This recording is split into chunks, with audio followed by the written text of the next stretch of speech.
balas kebaikan oleh Allah SWT. Amin Allahumma amin.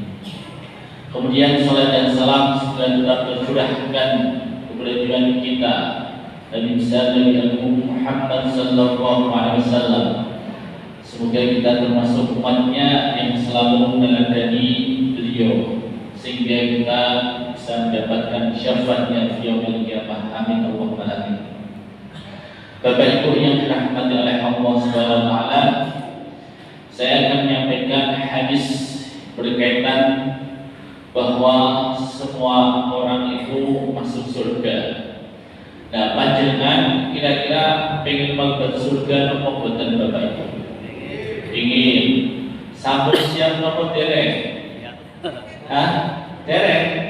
Tulene pengen, apa dereng siap?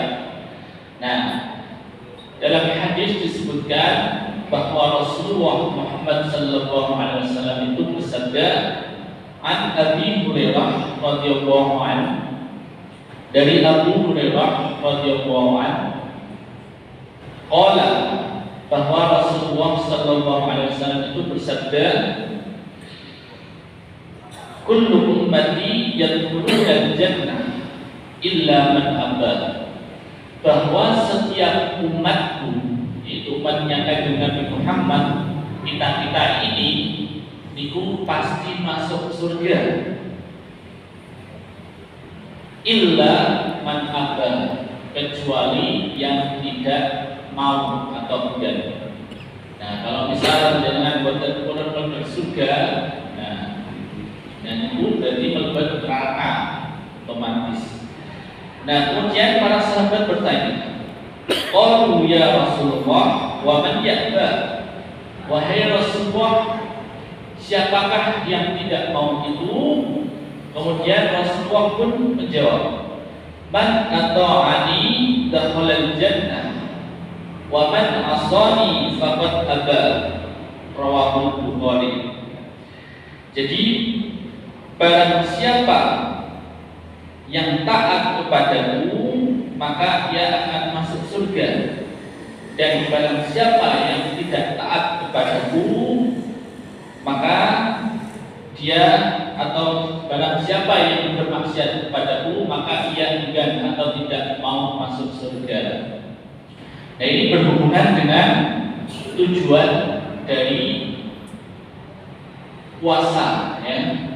Tujuan dari puasa yaitu la'allakum tattaqun, agar orang-orang menjadi bertakwa. Takwa itu apa? Ya, takut pada Allah, melaksanakan perintah-perintah dari Allah Subhanahu wa taala dan menjauhi larangan-larangan dari Allah Subhanahu wa taala.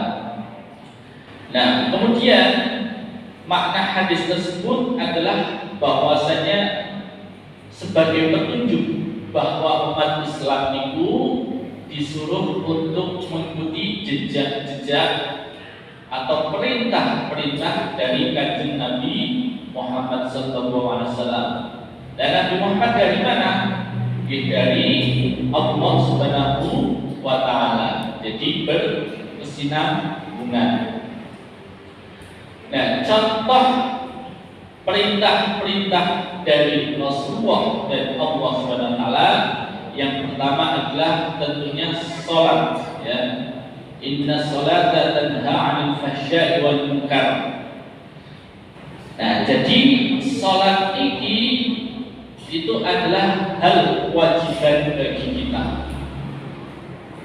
Ampun sampai ditinggalkan apa sholat wajib. Nah, kira-kira kula lan panjenengan itu salate sampun tertib napa dereng? Tesih bolong-bolong napa boten? Nah, itu perlu diintrospeksi diri. Apakah salatnya kita sudah khusyuk? Apakah salatnya kita ditunda-tunda dan lain sebagainya? Nah, itu yang pertama adalah salat. Kemudian perintah selanjutnya yaitu puasa Ramadan.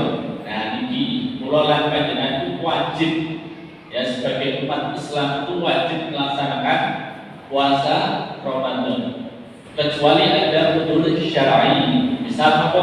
Sakit, bagi yang perempuan di nopo hamil atau menyusui. Itu pun kalau masih bisa itu harus diganti di lain hari. Nah, ini jadi puasa itu wajib bagi kula lan panjenengan yang sudah mencapai usia balik. Nah, usia balik itu pinten? Sekitar umur 7 sampai 15 tahun lah usia balik. Dan terus kalau perempuan kok 15 tahun dari head, nah itu dihukumi sudah balik, sudah berkewajiban melakukan puasa. Kemudian yang ketiga, perintah selanjutnya adalah menunaikan zakat. Nah, kula lan panjenenganku di bulan puasa ini wajib zakat fitrah, ya. Bagi yang sudah mencapai nisab, zakat mal. Nah, ini ada yang viral juga kemarin, ya. Sempat viral yaitu zakat profesi, Bapak Ibu.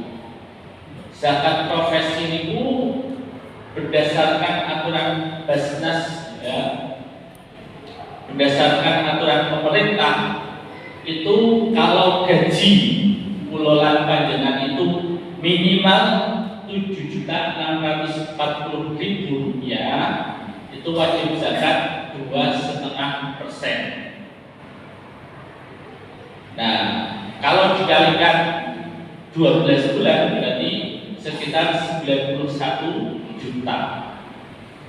Padahal itu zakat itu adalah disamakan dengan zakat emas. Nah, emas harganya itu terjadi 3 juta. Kalau dikalikan 85 gram emas berarti sekitar 255 juta. Nah, kira-kira sudah mencapai nisab nopo dereng? Nah, nopo mulai kebutuhan kita sehari-hari kan otomatis banyak gitu. Ya, untuk listrik, untuk makan, kadang malah yang sih dadah utang. Ini nopo betul. Padahal ini harus mencapai nisab. Nah, ada yang netizen bilang, wah itu zakat itu untuk nambahi program nopo MBG. Itu netizen yang bilang.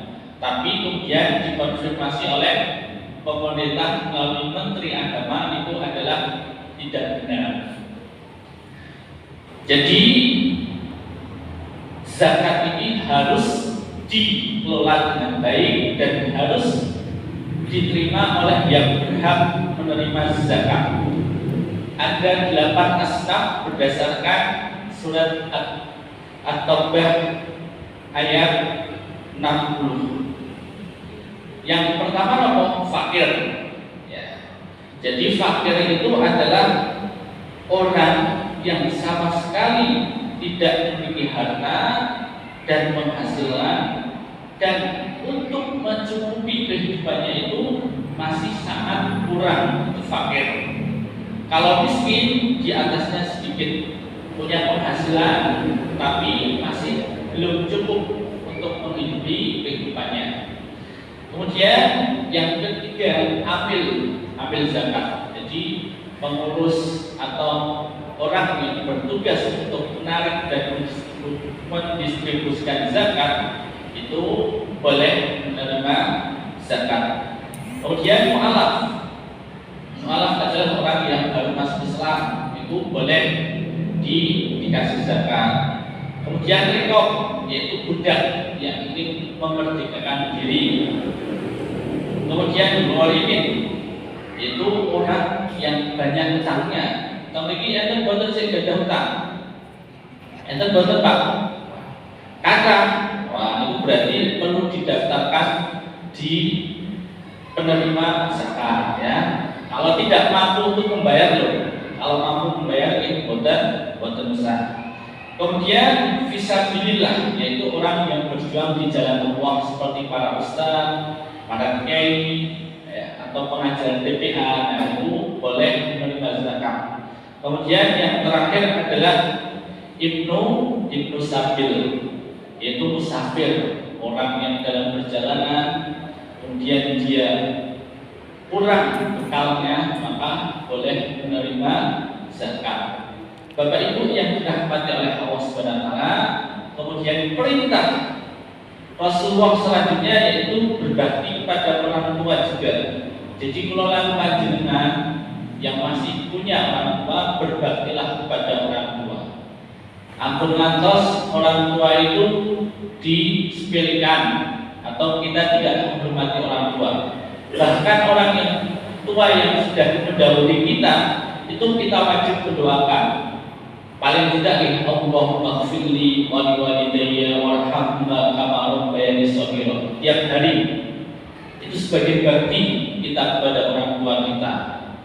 Dan boten kirimi al-Fatihah ila ruhi bapak siapa Fatihah. Insya Allah itu adalah salah satu amal kita untuk berbakti kepada orang tua kita.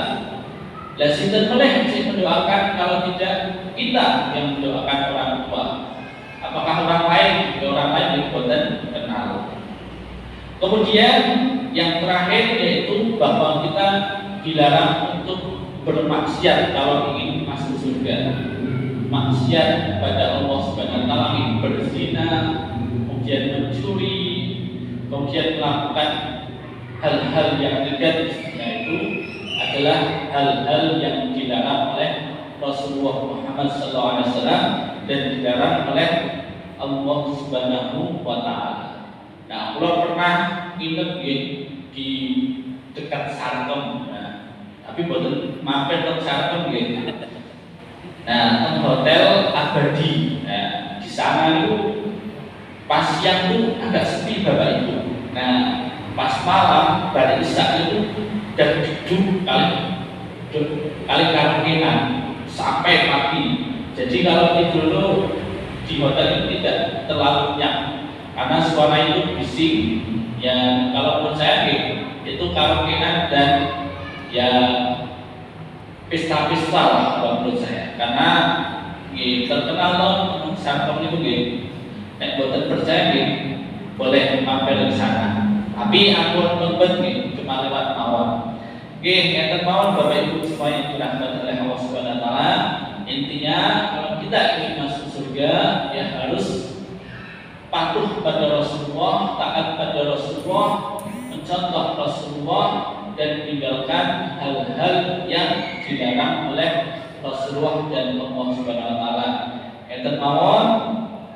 Cukup sekian dan marilah kita tutup bersama-sama dengan baca doa kafaratul majlis. Subhanallahumma wa bihamdika asyhadu an la ilaha illa anta astaghfiruka wa atubu ilaik. Wa taufiq ila aqwamit. Assalamualaikum warahmatullahi wabarakatuh. Waalaikumsalam.